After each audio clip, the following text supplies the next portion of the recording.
Hello, everyone, and welcome to our opening panel. It's somewhat improvised, and the occasion is a bit sad because we would love to have Chovu here tonight from Kenya. They were supposed to play, and they were supposed to be here with us tonight for a talk as well. But unfortunately, due to visa matters, or like, let's face it, the German migration office telling them they couldn't arrive here, we have to do this somewhat improvised over Zoom. But I still thought that it's important for us to give them a space and a voice if they cannot be here. So we will try and set up a connection now. We checked it before and it seemed to work pretty well. So let's see how it goes now. Here they are. Okay, welcome, Chovu. Hi, can you hear us? Loud and clear. You can hear us clear. Very cool. Hey guys, it's good to have you here. Unfortunately, you can only see me, but trust me, there's an audience here. They're all listening to what you're saying.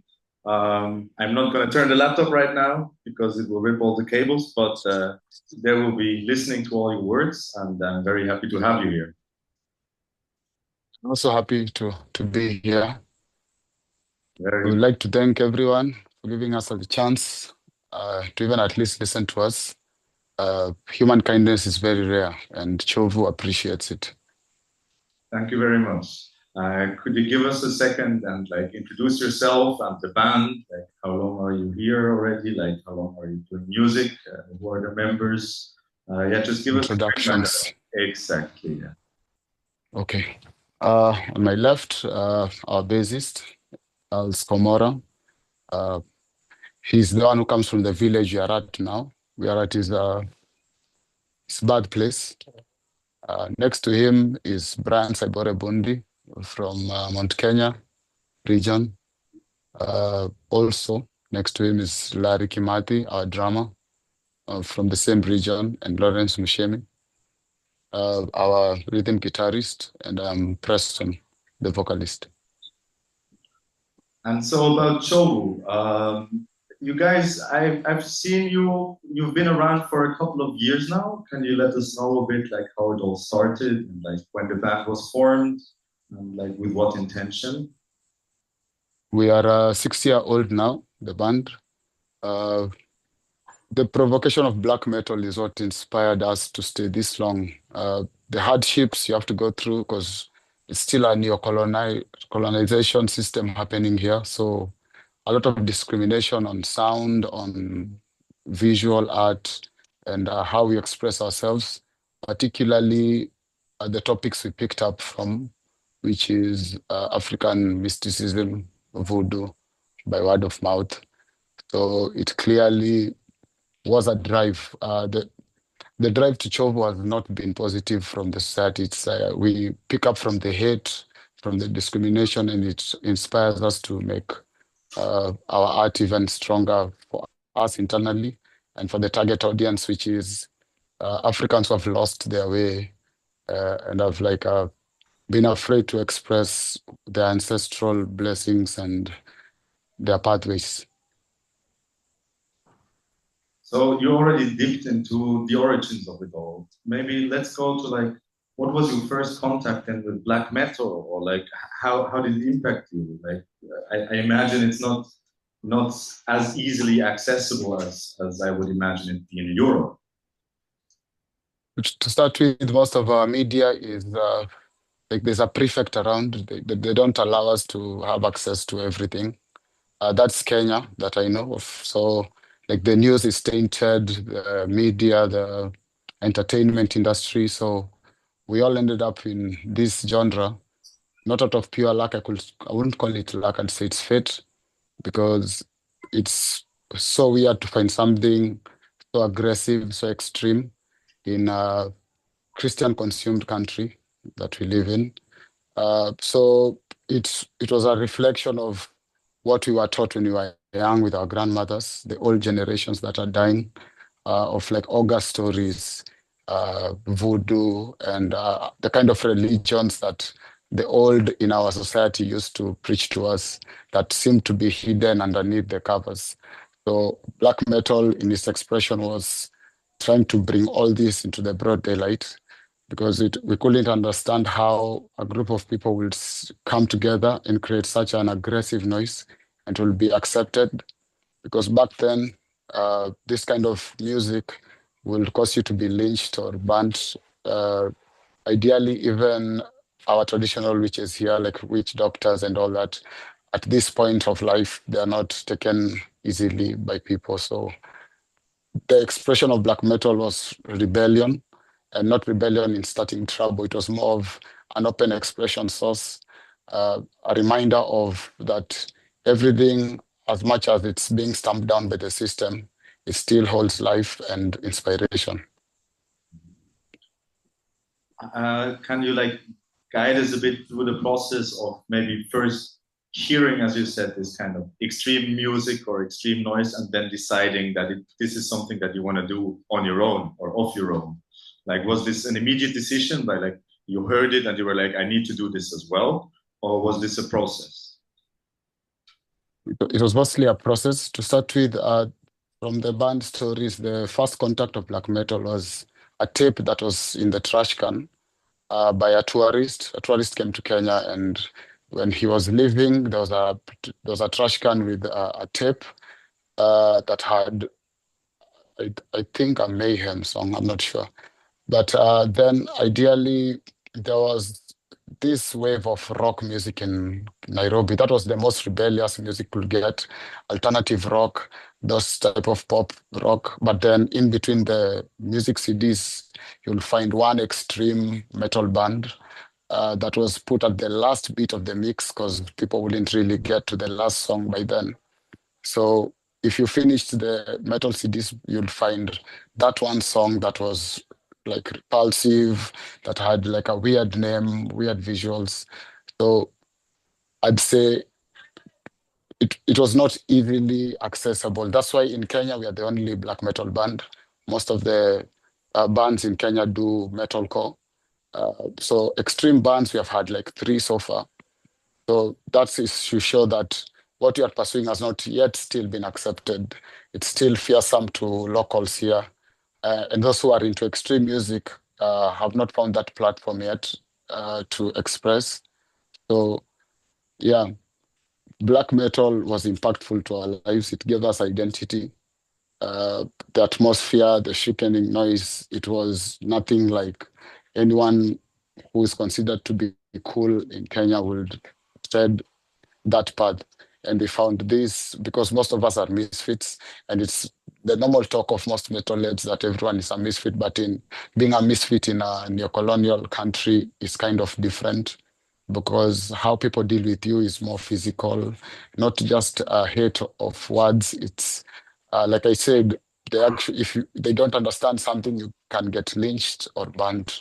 So it's more of misfits that you can't create a personality out of. It's a misfit who hides behind themselves until they find like, a group that resonates together. And that's how like black metal has helped us create this band because we found a place to be together that has no limit to how our minds can go.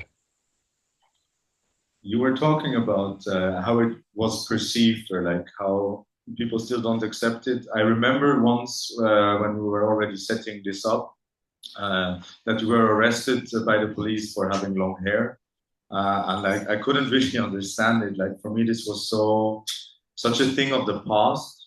And so they're like, how how do your surroundings react now to this? Like even maybe like seeing that you have the possibility or that there's a demand in Europe for your music or like how is your surroundings reacting right now to it? Do they start to accept it or is it still a fight and a struggle every day?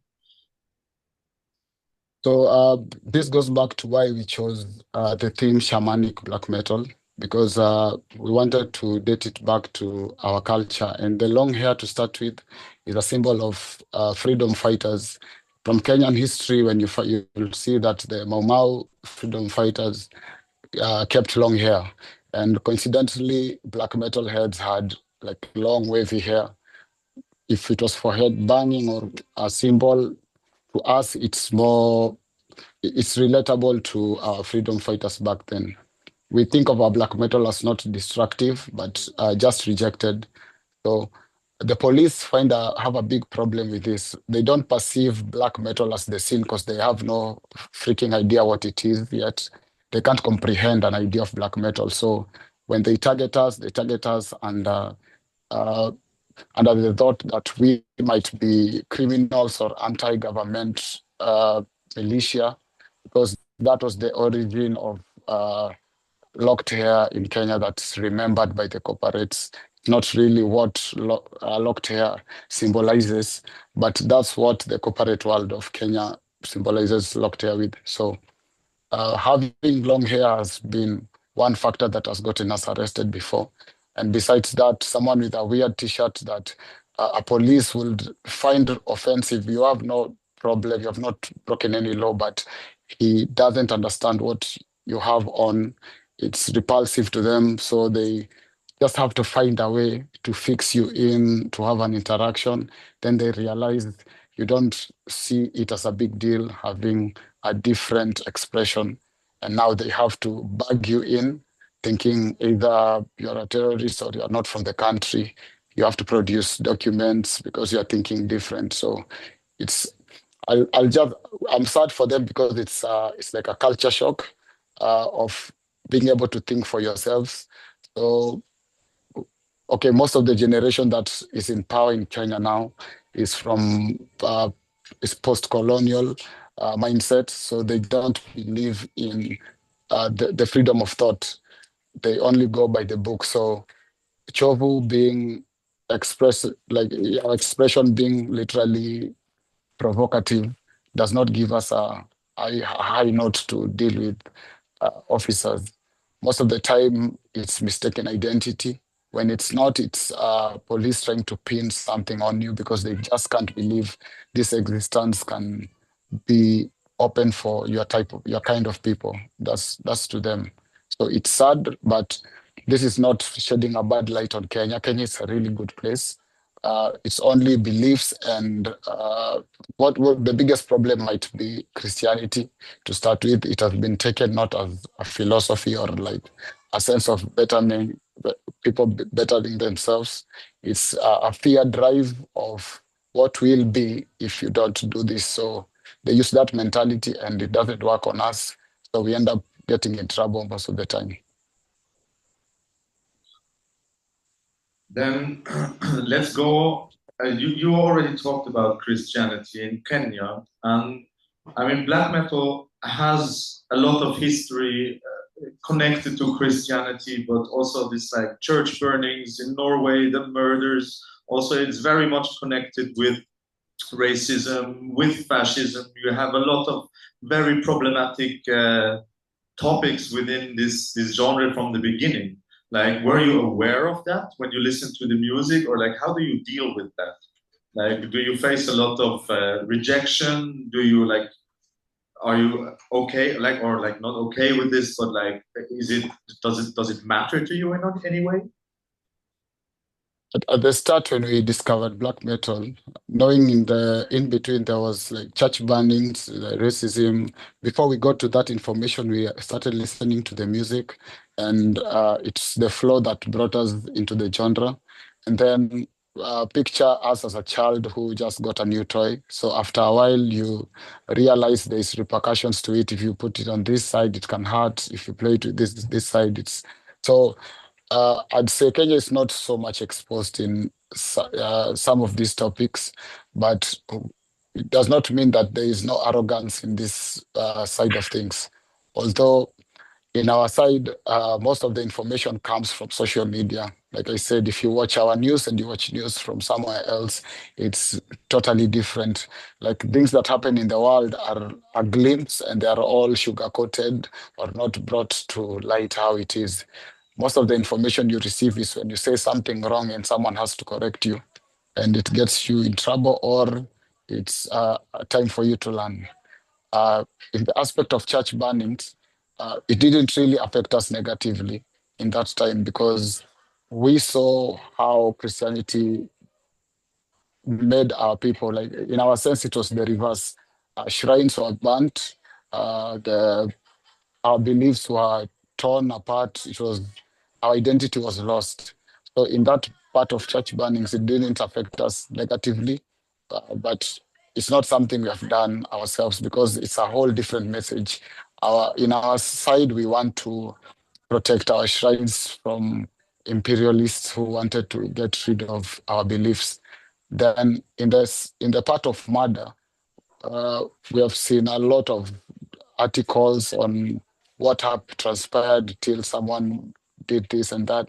Okay, like we ideally enjoy the idea of free music expression when it comes to people and how they react to it. It's not just of the responsibility of the artist at all. It's also the background, how the environment around you has led you to a certain point. We do not stand for black metal that is for dividing people or black metal that is for rejection based on how or where you come from. We stand for black metal that it's free and true expression. And it has black metal for a start has given us expression in our own country where we want to talk about things we were given by word of mouth by our eldest before they passed. And it's rejected by the people we sat in the same circle listening to the same tales together. So uh, it has not impacted us negatively, all these dark things that have happened in the genre, because we were learning about them as we go. It was not that we knew of its origins before we had the music. We started with the music, now we have to dig deep and a lot of information around it. But again, black metal is a source of expression, not a source of hate. And that should be the only remark that should come from someone bringing black metal to the world. Was there a thought of appropriating it, like actively to take it away from like this history of racism or fascism or hate, or was it more just the art itself that was interesting? Was there a political thought in taking over black metal? uh, with how we found out about black metal being rebellious to Christianity and political side, it was interesting because in our ends, uh, the political activists are mostly bought by the government. So, of course, we found black metal to be a platform to speak against things like racism, especially. That's why most of the core bands and the mainstream bands will literally want to mimic exactly what they heard from a band that's not from Kenya. So we thought the best way to express ourselves would be through the things we hide from, which is us. So on the political side, Kenya has a lot of political instability, especially police brutality. And sadly, of course, we blame it on the colonization because it changed the mindset. But the people invoking it are our fellow countrymen, same skin color. So the problem is deeper than we thought. It, we wouldn't start being anti Europe or anti anyone who's not Kenyan because we realize the problem is deep in the mind. So our target is to use the fear factor to preach the truth. A lot, Chovu has this sense of being, people think of us as actual casters of the darkness, even in our own sin, when we are purely religious, like we believe in the religions taught by our ancestors. So this type of provocation has given people attention to read through the lyrics, understand the album concept, understand what are they trying to say. We grab the attention with it. Practicing actual African rituals on stage has been mistaken to be actually casting spells when it's mostly to appease the forgotten history in us, the religions, the dead African gods lying in their graves. So I will say the negativity in black metal is forced by uh, like someone who's not raised well or someone with a bad history.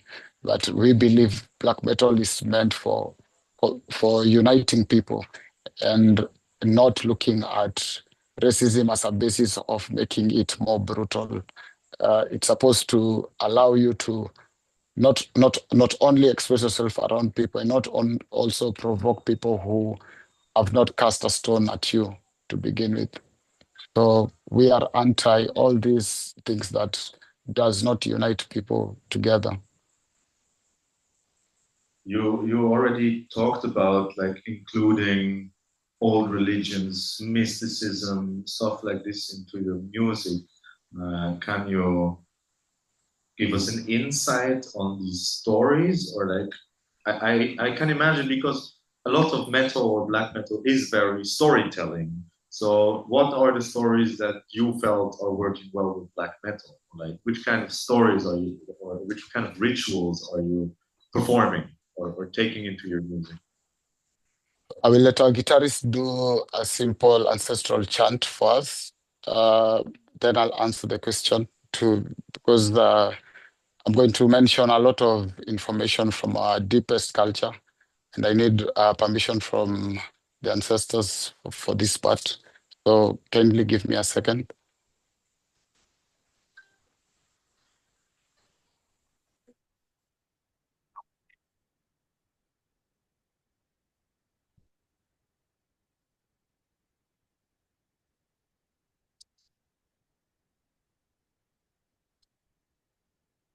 So we have allowed ourselves to find the spirit of Imbege. He was the union of all African gods. He was the he was the god who was not written in a book, was not talked about. He was secretly passed through word of mouth. And that's the basis of why we use storytelling in our music, because most of the true information from Africa comes from word of mouth, storytelling from the elders, and it is passed by generation to generation. When this information is transferred to a book, it is tainted by the knowledge people know, and now they want to fuse it to make it more interesting.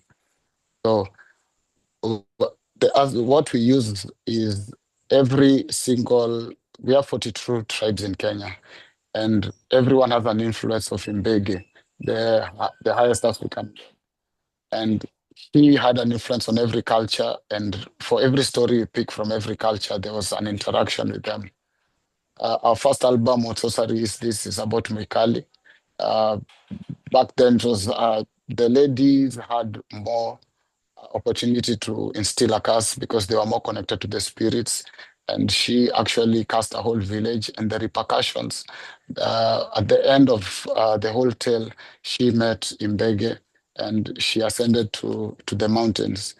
The sad story about all this is that the deity Imbege uh, lost, he started sinking on colonization. When colonization started in Africa, his feet sank into the ground and later his hands. And where the first church was built, his head sank in there.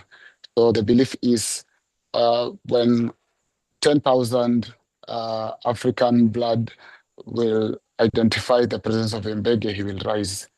It's more than a myth to us, it's more of a belief we have followed, and we realized from the five of us in all our traditional tales, we have come across this entity in Mbege.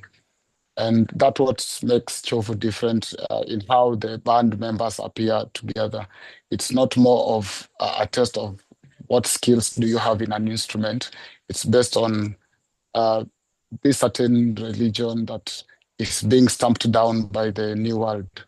So every single bit of our mysticism and our folklore is based off actual word of mouth from our ancestry. And now we fuse it into a whole complete story, because not all is complete. Someone, a grandmother will tell you a story and die the next week of an illness, and it will be an unfinished story because it's story by story every night. So our stories reflect the lost. We don't represent the written heroes in Africa, those who are dated in history books. We write about those considered to be bastardized, those considered to be insane, but their stories had a lot of impacts on how our culture thrived. Thank you very much for sharing. Um, I would have some more questions, but the time is running fast, and I would really like to give the opportunity to the audience to ask you some questions too, if there is any. Otherwise, I can still ask you some more of my own, but I will take a minute and look around if there's someone that wants to ask you something. Audience question. You guys, you play live in Kenya, right? Yeah, we have played live, but we are the only band that has played in more venues that are not metal related. So the platform for metal, there is like two shows in Nairobi, but it's mostly the core side of metal. So we have taken a leap. We have played in a church before. We have played in a police station. The irony in all this, but they didn't even have a glimpse of what black metal represented. Otherwise, they wouldn't allow us in such spaces. But we used this arrogance they had to open that side of things. So recently, we have been playing to non-metal fans, and it has created an awareness of what they call it hard rock. They don't have the glimpse of what metal is or any of those genres, so they just generalize it as hard rock. But we have found that these platforms of non-metalheads has allowed us to open awareness to locals, and the reaction you expect from them, they don't know what headbanging is, but they enjoy the groove, they enjoy the heaviness, and it's such a good sight to see. In Kenya, we have played, I think, two shows or three shows that have been organized by locals. And then from there, every other show has been us organizing ourselves. We've done a lot of DIY shows. We even started a movement called Clash of Shuja, Clash of Warrior. Shuja is warrior in Swahili. So Clash of Shujaa was a show we started with three underground bands. Then from there we started doing a self tour in Kenya. It wasn't paying or anything, so of course it didn't last that long. But we managed to play metal music in about 5 towns that would have not been able to have access to this music because there are no metal heads on those sides due to a limited number. Yeah. Thanks. Is there any other questions? No questions right now. Sorry. Yeah. Outside, you can see it that how it will happen in the future. My question is there another kind of underground beat around, which is metal, but I don't know, maybe punk rock or whatever, where you are connected with? So I don't know if you heard, but the question was like, is there any other like non-metal underground scene like punk or hardcore or something in Kenya that can relate to you or that you relate to? Metal music is very limited here, so most of the genres have come together, like the punk scene, the hardcore scene. Okay, I won't lie. Like we have metalcore as the most expressive metal side here, and two punk bands, and a lot of alternative and soft rock. So all these genres have come together to create the Kenyan metal scene. Not more than 1,000 people, and also 200 who commit to play, to attending shows, or even at least buying merchandise. And extreme metal is not represented well in Kenya. Like talking about death metal, black metal, thrash metal, I wouldn't say there's a platform for only heavy music because of the few numbers, and also still in the scene itself, there is also skepticism because of religious beliefs and all that. So we have worked with the scene before, and we realized, okay, as much as it's fun for the people, the venue will always complain they use actual blood in their stage performances. They have violent contributions from the crowd. The crowd is more violent when they start playing. There's that aspect of uh, religion that scares the hosts, not the scene, the people who are hosting the gig. They find it provocative. So it's not, Chovu is not a best friend for venues in Nairobi because they want the glamour and they want the lights, camera, action. So when it seems like it's out of control, which is not necessarily is. It's just something they don't understand. It will become more aggressive in thought. The only platform we had was in Uganda, a neighboring country. They have this festival called Nyege Nyege Festival. It's mostly electronic music, but it's the closest open-mindedness to metal you can get because there's freedom of expression in religion, sexuality, and art forms, all that. It's one of the platforms that has that kind of accommodation. So when we played there, there was no bad interaction in basis of religion or anything. So yeah, Kenyan scene needs more work. It pays attention when the band is foreign, sadly.